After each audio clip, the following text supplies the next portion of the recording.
ان الصفا والمروہ من شعائر اللہ، بے شک صفا اور مروہ اللہ کی نشانیوں میں سے ہے۔ فمن حج البیت او اعتمر فلا جناح علیہ، سو جس نے بیت اللہ کا حج یا عمرہ کیا اس پر ان دونوں کا طواف کرنے میں کوئی گناہ نہیں، اور بے شک جس نے خوشی سے کوئی نفلی نیکی کی تو بے شک اللہ جزا دینے والا اور جاننے والا ہے۔ ان الذين يكتمون ما انزلنا من البينات والهدى، جو لوگ ہماری نازل کیے ہوئے روشن دلائل اور ہدایت کو چھپاتے ہیں، جبکہ ہم ان لوگوں کے لیے کتاب میں بیان کر چکے ہیں، تو یہی وہ لوگ ہیں جن پر اللہ لعنت فرماتا ہے اور لعنت کرنے والے لعنت کرتے ہیں۔ الا الذين تابوا واصلحوا وبينوا فاولئك اتوب عليهم وانا التواب الرحيم، البتہ جن لوگوں نے توبہ کی اور اصلاح کر لی اور چھپائی ہوئی باتوں کو ظاہر کر دیا تو میں ان لوگوں کی توبہ قبول کرتا ہوں، اور بے شک میں توبہ قبول فرمانے والا اور رحم کرنے والا ہوں۔ جو لوگ مصائب میں، آزمائش میں، دکھ کی گھڑی میں صبر و تحمل سے کام لیتے ہیں، اتاولے نہیں ہوتے، شکوہ شکایت نہیں کرتے، رائے حق سے نہیں بہکتے، اللہ تعالیٰ ان کی دستگیری کرتا ہے، اور ہر حال میں جو لوگ اللہ کا شکر ادا کرتے ہیں وہی در حقیقت ہدایت پر ہے۔ اس کے بعد یہ آیت ہے ان الصفا والمروہ من شعائر اللہ، بے شک صفا اور مروہ اللہ کی نشانی میں سے ہے۔ انسان آدم کی اولاد ہیں اور آدم صفی اللہ ہیں، اللہ کے دوست ہیں، اللہ کے چنے ہوئے برگزیدہ ہیں۔ انسان جب اپنی شرافت کو بھول جاتا ہے تو بے شک کبھی کبھی اپنا رشتہ شیطان سے جوڑ لیتا ہے، لیکن اگر انسان اپنی بنیاد کو یاد رکھتا ہے، اپنی شرافت کو یاد رکھتا ہے، تو آدم علیہ السلام کے بیٹا ہونے کے ناطے وہ حق کا راستہ نہیں چھوڑتا، خدا کا قرب نہیں چھوڑتا، خدا کی نزدیکی حاصل کرنے کے لیے ہر وہ قدم اٹھاتا ہے جس میں خدا کی رضا اور خدا کی نزدیکی حاصل ہو جائے۔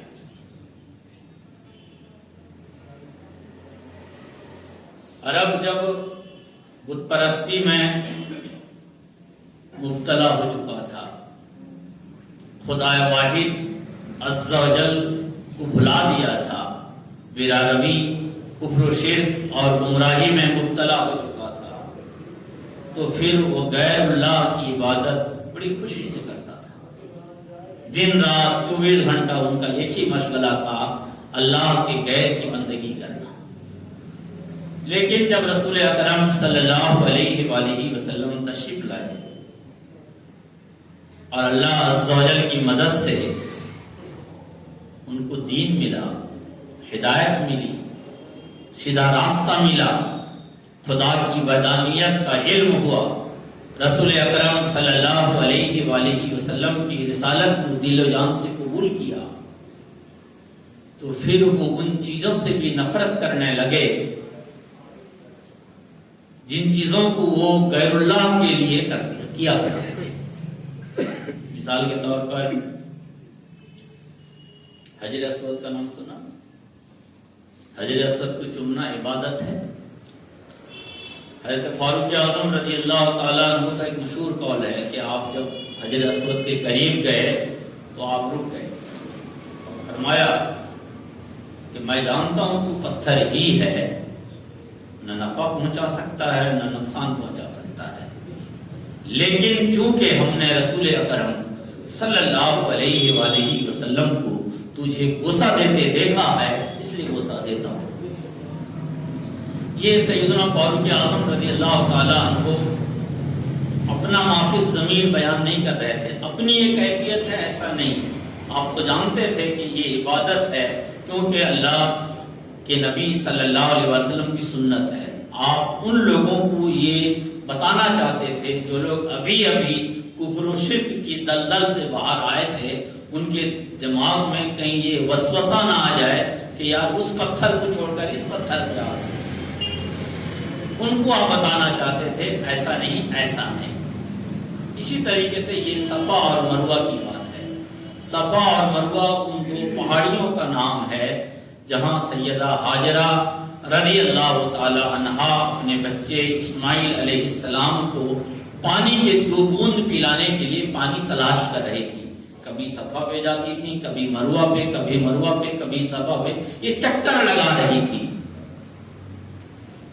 اللہ عز و جل کو سیدہ ہاجرہ رضی اللہ تعالی عنہا کی یہ کوشش، یہ جستجو، یہ دوڑ دھوپ، یہ جدوجہد ایسی بھائی کہ آنے والی ان کی نسلوں کے لیے عبادت کا ایک حصہ بنا دیا اس کو. تو ابراہیم علیہ السلام کے بعد ایک مدت تک جب توحید قائم رہی، اللہ کی یکتائی لوگوں کے ذہن و دماغ میں بسی رہی، تب تک یہ عبادت کا ایک حصہ بنا رہا. لیکن جیسے ہی دھیرے دھیرے کفر و شرک کی زہریلی ہوا عرب کے آبادی میں پھیلی تو پھر یہ صفا اور مروہ بھی شرک کا جمگھٹ بن گیا. مروہ پہ اہل عرب نے ایک بت رکھ دیا، صفا پر ایک بت رکھ دیا، اور اس بت کی بھی کہانی عجیب و غریب ہے. میں نے کہا نا، انسان جب اپنی شرافت کو بھول جاتا ہے تو کتنی گندی کام، کتنا گندا کام کر سکتا ہے، کتنی نیچے اتر سکتا ہے، کتنا گھٹیا قسم کا عمل کر سکتا ہے، سوچ نہیں سکتے. اور انسان جب اپنی شرافت کو یاد رکھتا ہے تو کہتا ہے جان جائے بھلے جانے دو، مگر یہ وہاں جھکے گی جس نے پیدا کی.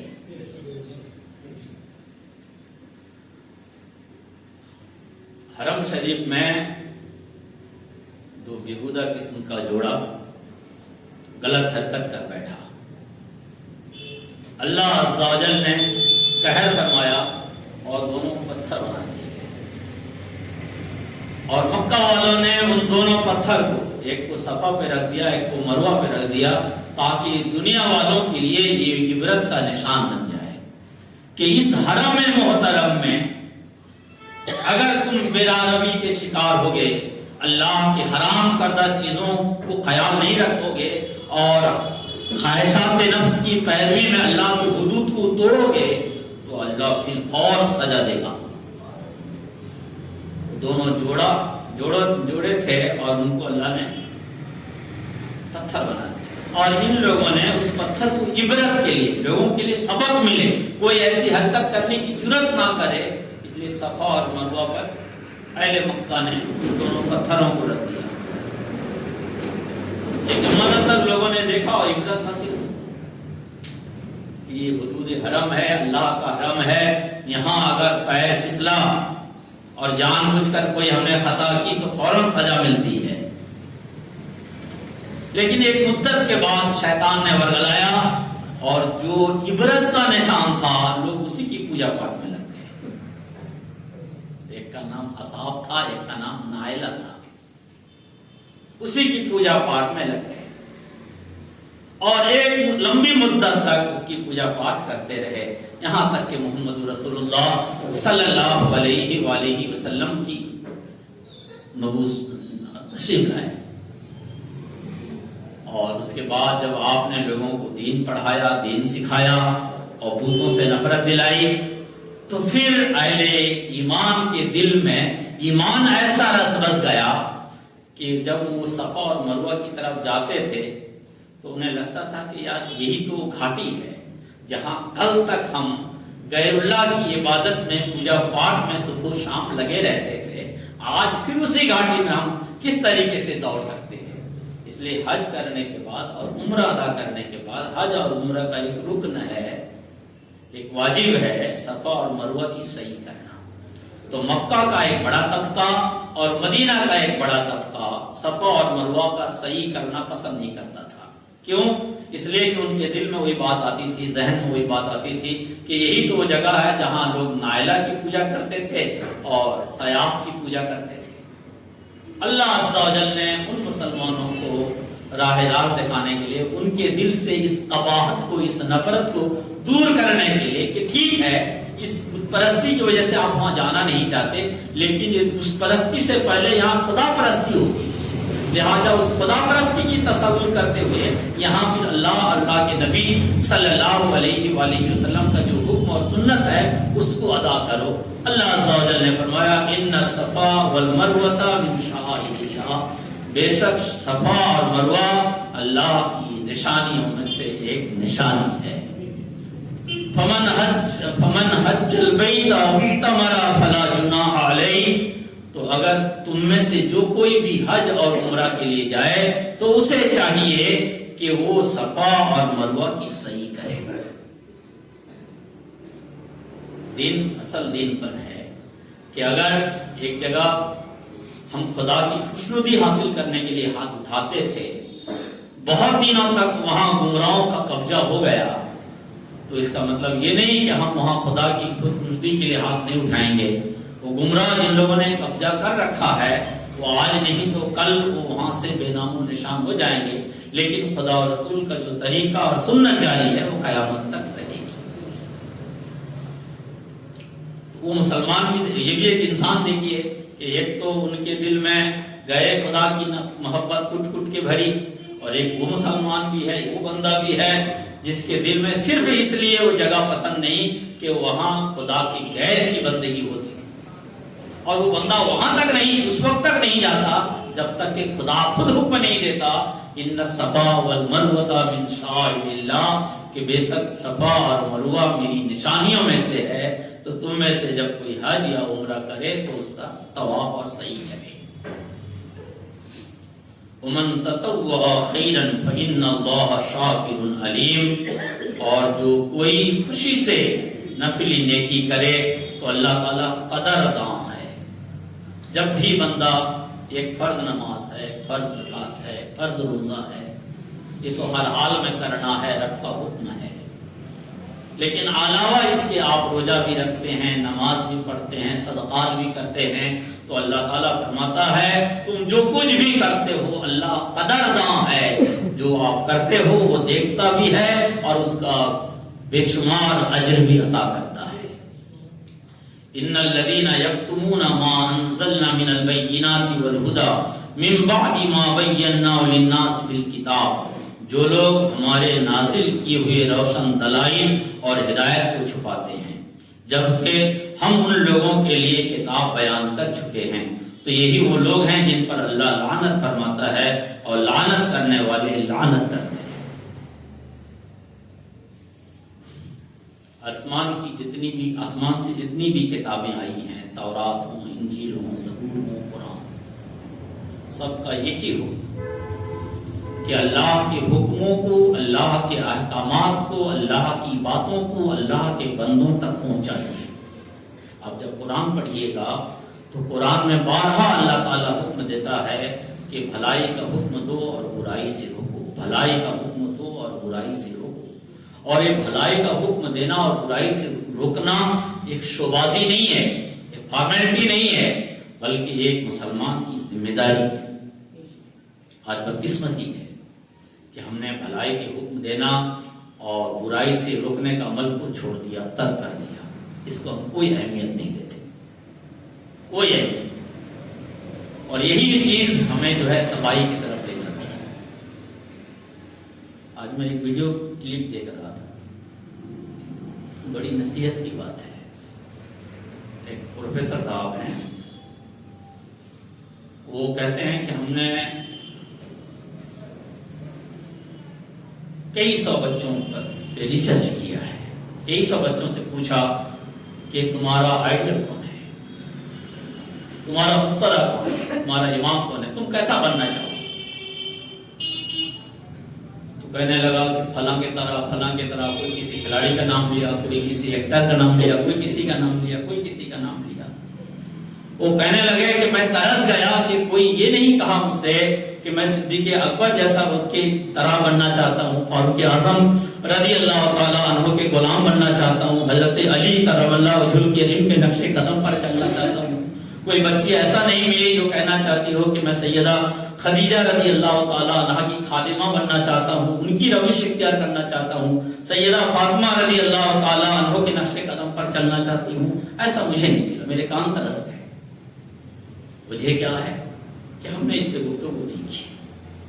کیوں آپ ایکٹر کی طرح بننا چاہتے ہو؟ کیا آپ بن جاؤ گے ویسا؟ کیا جس طریقے سے وہ بہت ساری دولت کما رہے ہیں، بہت زیادہ عزت کما رہے ہیں، کوئی دین نہیں، ان کا کوئی دھرم نہیں، ویسا بننا چاہتے ہو آپ؟ کیا اپنے بچے کو ویسا بنانا چاہتے ہو؟ یا ان مقدس ہستیوں کی طرح بنانا چاہتے ہو جن کا کوئی وجود نہیں تھا، کوئی نام نہیں تھا، کوئی حیثیت نہیں تھی؟ محمد رسول اللہ صلی اللہ علیہ وسلم کی اقتداء نے، ان کی غلامی نے انہیں وہ حیثیت دے دی کہ دنیا چاہ کے بھی انہیں نہیں بھلا سکتی۔ اور ایسا نہیں کہ اگر ہمارا بچہ ان کا سچا غلام بن جائے تو انہیں عزت نہیں ملے گی، یا روزی نہیں ملے گی، یا روٹی نہیں ملے گی، بلکہ اتنا وہ کچھ اللہ عطا کرے گا جو آپ سوچ نہیں سکتے۔ لیکن بدقسمتی یہ ہے کہ ہماری سوچ وہاں تک نہیں، ہماری فکر وہاں تک نہیں، اس لیے کہ جو بھلائی کا حکم دینا تھا، برائی سے روکنا تھا، اس پہ ہم ڈسکس نہیں کرتے، بات نہیں کرتے، چرچا نہیں ہوتا، تو نتائج اس سے بھلے کہاں سے آئیں گے؟ رب فرماتا ہے ان الذین یکتمون ما انزلنا من البینات، جو لوگ ہمارے نازل کیے ہوئے روشن دلائل اور ہدایت کو چھپاتے ہیں، قرآن پڑھتے ہیں، قرآن کے بارے میں معلومات حاصل کرتے ہیں اور اس معلومات کو پھیلانے کی کوشش نہیں کرتے، دین پڑھتے ہیں، رسول اکرم صلی اللہ علیہ وآلہ وسلم کے بہترین کلمات سے اپنے آپ کو منور کرتے ہیں، مگر دوسروں کو منور کرنے کی کوشش نہیں کرتے۔ دین جانتے ہیں، اچھائیاں جانتے ہیں، سنتیں جانتے ہیں، واجبات فرائض جانتے ہیں، لیکن اس کی تبلیغ کرنا، دوسروں تک پہنچانا وہ ان سے نہیں ہوتا۔ کیا اللہ کے نبی صلی اللہ علیہ وآلہ وسلم نے عرفات، مینا اور مزدلفہ میں یہ نہیں فرمایا کہ اے لوگوں، کیا ہم نے تم تک وہ ساری چیزیں، وہ ساری باتیں پہنچا دی جو اللہ کریم نے مجھے عطا کیے تھے؟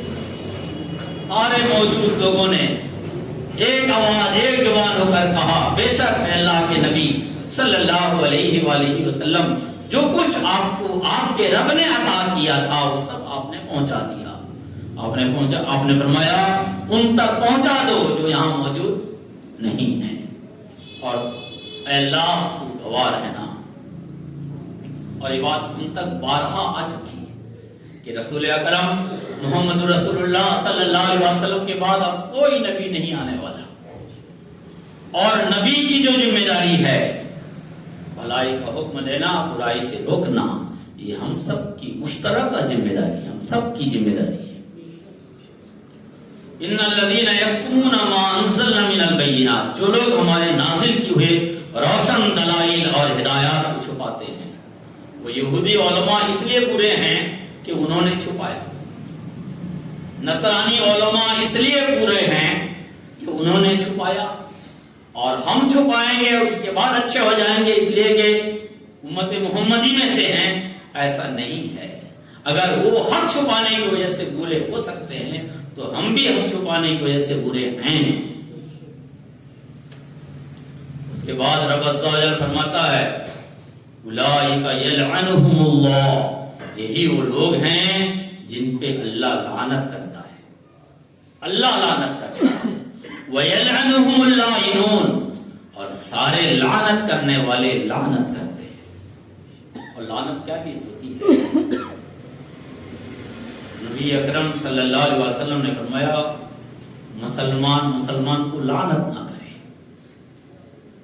مسلمان کو لعنت نہ کرے، مگر یہاں ایک عام لفظ ہے کہ جو حق کو جانتا ہے اور حق بتاتا نہیں، حق کو جانتا ہے حق پر عمل نہیں کرتا، حق کو جانتا ہے اور حق کی تبلیغ نہیں کرتا، حق کو جانتا ہے اور حق کو چھپاتا ہے، تو یلعنہم اللہ، اللہ کی لعنت ہے اس پر، ویلعنہم اللاعنون، اور سارے لعنت کرنے والوں کی لعنت ہے۔ الا الذین تابوا واصلحوا وبینوا فاولئک اتوب علیہم وَأَنَا التَّوَّابُ الرَّحِيمُ۔ اللہ جانتا ہے کہ ہم سے غلطیاں ہوتی ہیں، ہم بھول بھی جاتے ہیں، ہم سے چوک بھی ہوتی ہے، ہم انجانے میں بھی اور جان بوجھ کر بھی غلطیاں کرتے ہیں۔ اس لیے اگر ایک بار غلطی ہو گئی اس کے بعد پھر بچ نکلنے کا کوئی راستہ نہ ہوتا تو پھر اچھا بننا مشکل ہو جاتا۔ رب عز و جل ہماری اس کمزوری کو خوب جانتا ہے، اس لیے لعنت کے بعد کہتا ہے الا الذین تابوا واصلحوا وبینوا، بے شک وہ لوگ جو توبہ کر لیں اور اپنی اصلاح کر لیں اور آئندہ کسی حق بات کو نہ چھپائیں، فاولئک اتوب علیہم، تو یہی وہ لوگ ہیں جن کی ہم توبہ قبول کر لیتے ہیں۔ وَأَنَا التَّوَّابُ الرَّحِيمُ، اور بے شک میں بہت زیادہ توبہ قبول کرنے والا اور رحم کرنے والا۔ إِنَّ الَّذِينَ كَفَرُوا وَمَاتُوا وَهُمْ كُفَّارٌ أُولَئِكَ عَلَيْهِمْ لَعْنَةُ اللَّهِ وَالْمَلَائِكَةِ وَالنَّاسِ أَجْمَعِينَ، بے شک جن لوگوں نے کفر کیا اور حالت کفر میں مر گئے، جن لوگوں نے کفر کیا اور حالت کفر میں مر گئے، یہی وہ لوگ ہیں جن پر اللہ کی لعنت ہے، فرشتوں کی لعنت ہے اور سارے لوگوں کی لعنت ہے۔ کافروں پر لعنت ہے، اور جو قرآن کو چھپائے اس پہ بھی لعنت ہے، جو حدیث کو چھپائے اس پر بھی لعنت ہے، جو دین کو چھپائے اس پہ بھی لعنت ہے۔ خالدین فیہا، وہ اس لعنت میں ہمیشہ گرفتار رہیں گے۔ لا یخفف عنہم العذاب ولا هم ینصرون، وہ اس لعنت میں ہمیشہ گرفتار رہیں گے اور ان سے عذاب کم نہیں کیا جائے گا اور نہ ان کو مہلت دی جائے گی۔ کون؟ جو حالت کفر میں مرے ہیں، وہ کوئی بھی ہو۔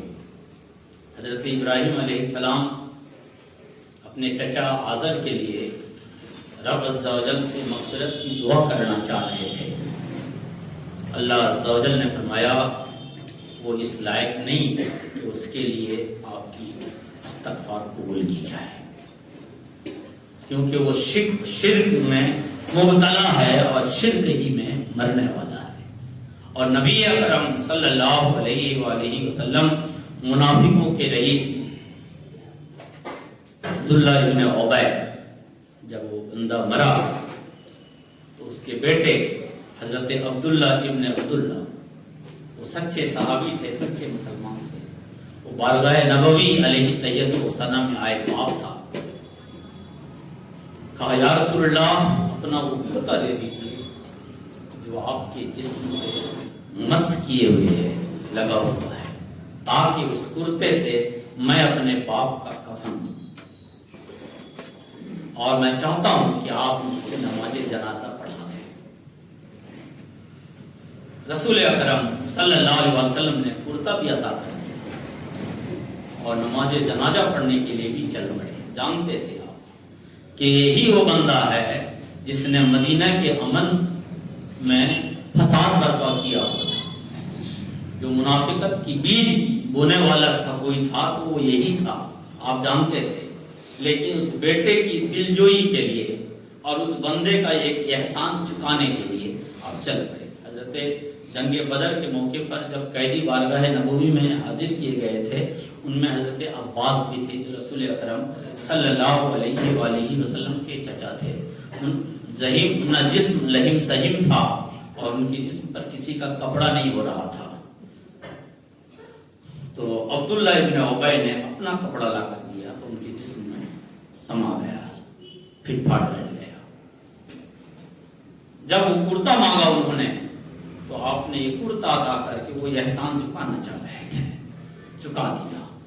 اور جب جنازے کے لیے چل پڑے تو حضرت فاروق اعظم رضی اللہ تعالیٰ عنہ نے آپ کے دامن کو پکڑا، کہا یا رسول اللہ یہی تو وہ شخص ہے جو اسلام کو تہس نہس کیا ہوا تھا، ہر اعتبار سے مسلمانوں کو غزن اور نقصان اور ضرر پہنچاتا تھا، آپ اس شخص کو جانتے ہوئے کیسے اس کی نماز جنازہ پڑھ سکتے ہیں؟ آپ نے فرمایا میرے رب نے مجھے اس سے مطلقاً منع نہیں کیا ہے، مجھے اختیار دیا ہے کہ اس کے لیے استغفار کروں یا نہ کروں، تو میں استغفار کر لیتا ہوں۔ وہ اس لائق ہی نہیں ہے کہ اللہ تعالیٰ اس کے لیے استغفار قبول کرے۔ اور آپ نے نماز جنازہ پڑھائی۔ بعد میں پھر اللہ عز و جل نے آیت نازل فرمائی کہ اے محمد صلی اللہ علیہ وسلم جو کفر پر مرے اس کی نماز آپ نہ پڑھیں اور اس کی قبر پہ آپ کھڑے نہ ہوں، پھر کسی منافق کا مومن نماز جنازہ اب نہیں پڑھ سکتا۔ اس آیت پاک میں اللہ تعالیٰ فرماتا ہے کہ وہ شخص جو حالت کفر میں مرا ہے اس کی توبہ قبول نہیں ہوگی اور اس کو مہلت نہیں دی جائے گی، اس کے عذاب میں کمی نہیں کی جائے گی، اور اس پہ سب لعنت کرنے والوں کی لعنت ہیں، اللہ کی لعنت ہیں، اللہ کے فرشتوں کی لعنت ہیں۔ وَإِلَٰهُكُمْ إِلَٰهٌ وَاحِدٌ لَا إِلَٰهَ إِلَّا هُوَ لا الہ الا هو الرحمن الرحیم۔ تمہارا معبود ایک معبود ہے اور اس کے سوا کوئی نہیں، وہ رحمان اور رحیم ہے۔ وَإِلَٰهُكُمْ إِلَٰهٌ وَاحِدٌ، ہم جس قوم سے تعلق رکھتے ہیں، ہم جس امت سے تعلق رکھتے ہیں، ہماری قومی نشان صرف اللہ عز و جل کو ایک ماننا۔ قُلْ هُوَ اللَّهُ أَحَدٌ اللَّهُ الصَّمَدُ، کہیے اللہ ایک ہے اور اللہ بے نیاز ہے۔ اللہ ایک ہے اور اللہ بے نیاز ہے۔ اللہ تعالیٰ کے بارے میں ویسے ہمیں مزید سمجھانے کی ضرورت نہیں، سمجھنے کی ضرورت نہیں۔ الحمدللہ ہم مسلمان ہیں اور توحید کے معاملے میں حساس ہیں، لیکن اللہ تبارک و تعالیٰ نے اپنی کتاب میں اپنی وحدانیت کی، اپنی قدرت کی ایسی ایسی دلیلیں دی ہیں کہ اگر ہم اس کو پڑھتے رہے نا تو کبھی بھی ایمان میں کمزوری واقع نہیں ہوگی۔ اللہ تعالیٰ فرماتا ہے قُلِ الْحَمْدُ لِلَّهِ وَسَلَامٌ عَلَىٰ عِبَادِهِ الَّذِينَ اصْطَفَىٰ اللَّهُ خَيْرٌ عَمَّا يُشْرِكُونَ، آپ کہیے تمام خوبیاں اللہ کو اور سلامتی ان لوگوں کو جسے اللہ نے چن لیا ہے۔ اللہ خیر، اللہ بہتر ہے یا وہ جسے تم اللہ کے لیے شریک کرتے ہو۔ امن خلق السماوات والارض، وہ کون ہے جس نے پیدا کیا آسمانوں اور زمینوں کو۔ وانزل لکم من السماء ماء، اور وہ کون ہے جو آسمان سے پانی نازل کرتا ہے۔ فانبتنا به حدائق ذات بہجہ، اور وہ کون ہے جو ان پانیوں کے ذریعے سے تمہارے لیے اناج اگاتا ہے اور سبز و شادابی۔ ما کان لکم ان تنبتوا شجرہا، کیا تم میں سے کوئی ہے جو ایک پودا بھی نکال کر دکھا سکتا ہو؟ الہ مع اللہ، کیا اللہ کے سوا کوئی ہے جسے تم اللہ کے برابری میں لا کر کھڑا کر سکتے ہو؟ بل ہم قوم یعدلون، بلکہ یہ وہ لوگ ہیں جو حد سے گزر چکے ہیں۔ پھر فرماتا ہے، بہت سی آیتیں ہیں، آخری آیت پڑھتا ہوں، امن یجیب المضطر اذا دعاہ ویکشف السوء ویجعلکم خلفاء الارض الہ مع اللہ قلیلا ما تذکرون۔ کون ہے جو مجبور کی دعا کو سنتا ہے؟ کون ہے جو بے بس کی اور بے قرار کی پکار کو سنتا ہے؟ کون ہے جو پریشان حال کی فریاد کرتا ہے؟ امن یجیب المضطر، کون ہے جو بے قرار کی دعا کو قبول کرتا ہے؟ اذا دعاہ، جب کہ وہ دعا کرتا ہے، ویکشف السوء، اور مصیبت کو دور کر دیتا ہے، ویجعلکم خلفاء الارض، اور تمہیں اگلوں کا جانشین بنا دیتا ہے۔ کون ہے؟ الہ مع اللہ، کیا اللہ کے سوا کوئی ہے جو تمہاری اس طریقے سے نگرانی کرتا ہو؟ نہیں۔ قلیلا ما تذکرون، بہت کم ہیں جو نصیحت مانتے ہیں، بہت کم ہیں جو سبق حاصل کرتے ہیں، بہت کم ہیں جو وہ راستہ اختیار کرتے ہیں جس راستے پر چلنے سے خدا مل جاتا ہے۔ بہت کم، قلیلا ما تذکرون، کم ہے۔ امن یجیب المضطر، پریشان حال کی، بے قرار کی، مجبور کی، بے بس کی، ناتواں کی، کمزور کی، کوئی پکار سنے یا نہ سنے، رب ذوالمنن ضرور سنتا ہے۔ اس لیے ہر حال میں فریاد رب سے کرنا چاہیے، مانگنا رب سے چاہیے، محتاجی اپنی بیان رب سے کرنی چاہیے، بے بسی کا اظہار اس خالق کائنات کے سامنے کرنا چاہیے۔ اور جب بندہ بے بسی کا اظہار کرے گا، مجبوری کا اظہار کرے گا اور بار بار اس سے التجا کرے گا تو وہ کریم ہے، سرپرستی فرمائے گا۔ اللہ عز و جل ہمیں کتاب و سنت پر عمل کرنے کی توفیق عطا فرمائے، آمین ثم آمین۔